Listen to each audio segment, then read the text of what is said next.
Hi, this is H at the Stage, and today we're checking out Katrina Velarde and Villarubin's astonishing take on I Surrender. All Out Sundays. I've already reacted to that studio version that they did, but this is a live performance on the GMA. So without further ado, let's check this one as well.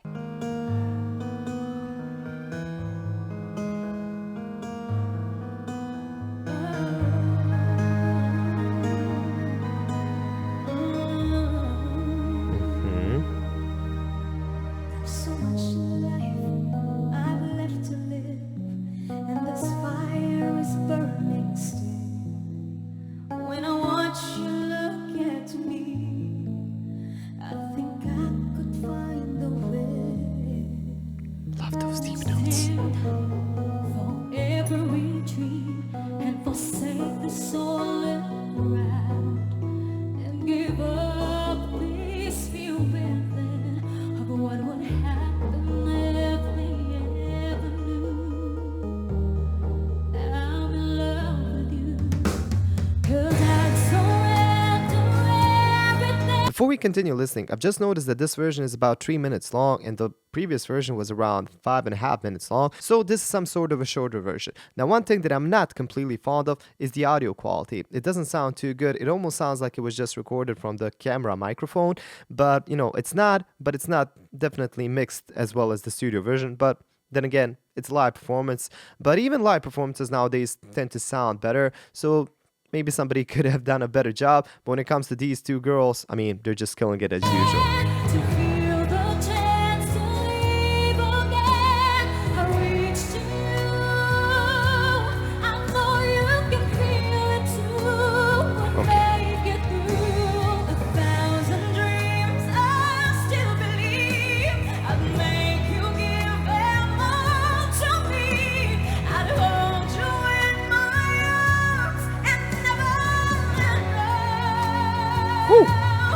I surrender.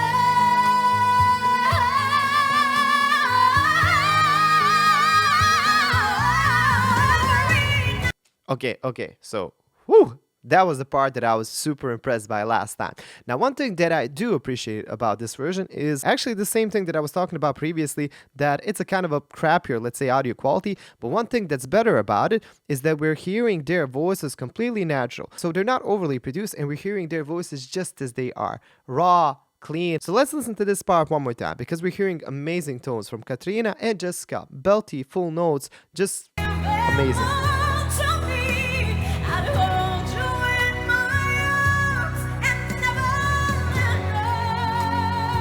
And if you really focus, you can hear her voice going just a bit more frontally in this part. Kind of going even a bit nasally, but in a good way. When I say nasally, you can project that voice in a couple of places in the nose. Now, one bad place to project it is the behind of your nose. And that would sound like this. That would sound, almost, I don't know, a bit country. But even country singers don't do it that much. But this is basically just the front of your nose, and it gives you that resonating quality that you can't really get any other way. Listen.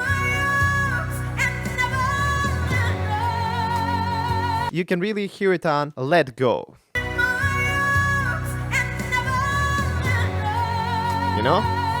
Amazing.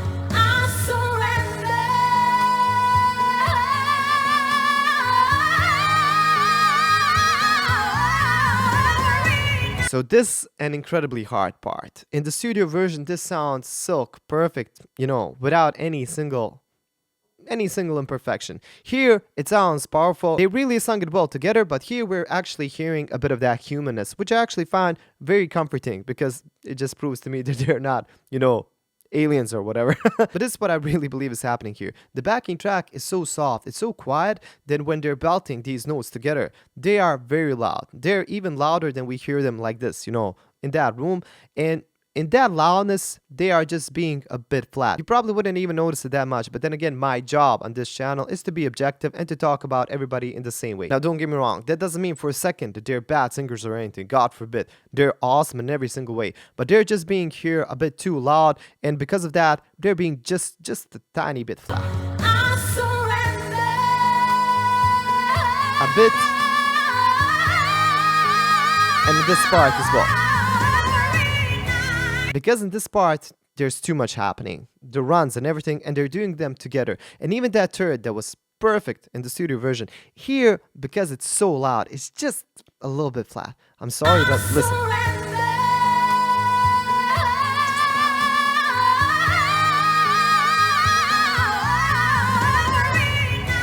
But still.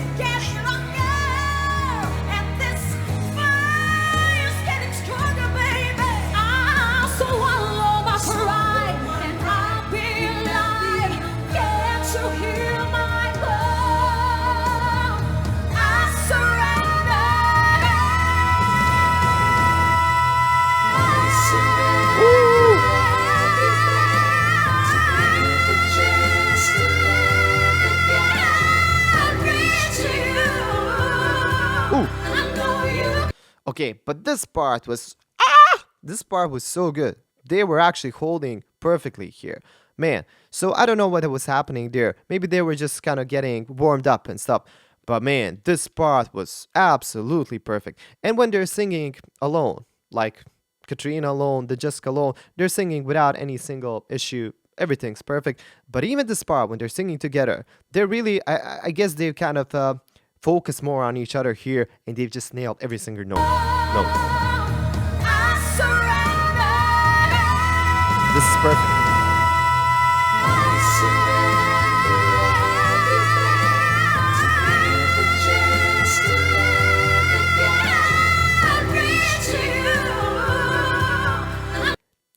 And this last part, Jessica was just a bit, maybe even high.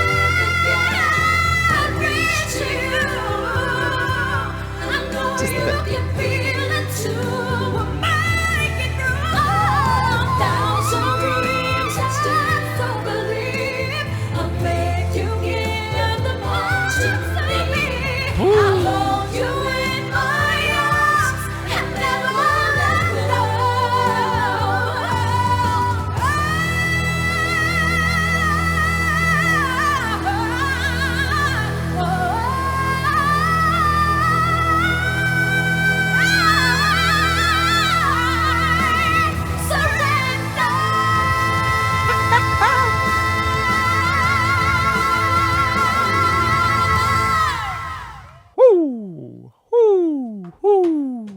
Okay, so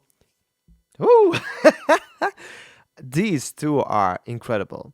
I have to say that Katrina feels a bit more sure of herself. Maybe Jessica is still, I feel like she's younger. Maybe I'm completely off here, but I feel like she needs just a little bit more stage experience than Katrina, because Katrina has been performing, I think, longer. Maybe it's just not everybody deals with the stage right in the same way. But nevertheless, when they're singing this last part together, and these kind of runs, when they're kind of, let's say, flexing a bit, wow, the ending was perfect. I mean, and this is what I actually enjoy, comparing the studio version to the live version. This just proves to me, first of all, as I already said, they're human. I actually think that I enjoy this version, even though it's a bit off here and there, more than the studio version, because this just proves to me that, you don't have to be perfect. I like these small imperfections that just prove to me that, this is real music, this is live. I'm really not a big fan when everything is so polished, when everything is so perfect, when they use live autotune to make these imperfections perfect, because perfect is boring. Let's be honest. I mean, think about life. You have friends that are not perfect. Maybe you have a wife, maybe you have a husband, I don't know, kids. Nobody's perfect. And that's the beauty of life. If everything was perfect, damn, that would be such a boring life, I think. So this is just, in my opinion, so wonderful. And they are singing their hearts out. And let me just listen to this last part again, because this was just fire.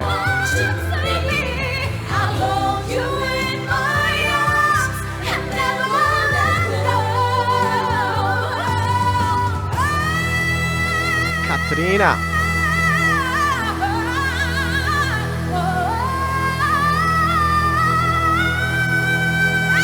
Bit flat, but Katrina is.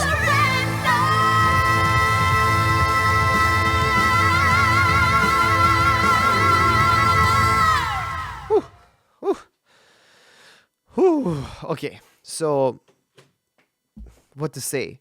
When somebody's so good, their live I would really like to be in the crowd when this is happening, because First of all, in the crowd, when you're listening to this, there's no freaking way that I would even hear these small imperfections because I would be so in the moment. I would be so mesmerized by hearing it live and just watching it. I'll probably be like this. But as I'm listening in an analytical way and apart from everything in my room, listening to them, I'm more aware of these things. But this performance beats most of the famous artists' live performance, like the pop charting artists. I'm not saying all of them, they are great artists, don't get me wrong, but these two deserve way more than they have, in my humble opinion. I hope you enjoyed this video. Let me know what you think. Hope you appreciate the honesty. I'm never, and I'm really saying this, I'm never coming from a bad place. I'm not here to judge these singers, to say something is bad. I mean, a lot of them are way better than I am. But still, as a vocal coach, I hear these things, but I really love teaching you, my dear audience, how to listen to these stuff, because you will appreciate singers like this even more. Maybe they aren't perfect all the time, but they're definitely often way, way, way better than somebody that you hear maybe on the radio that's just overly produced and that just.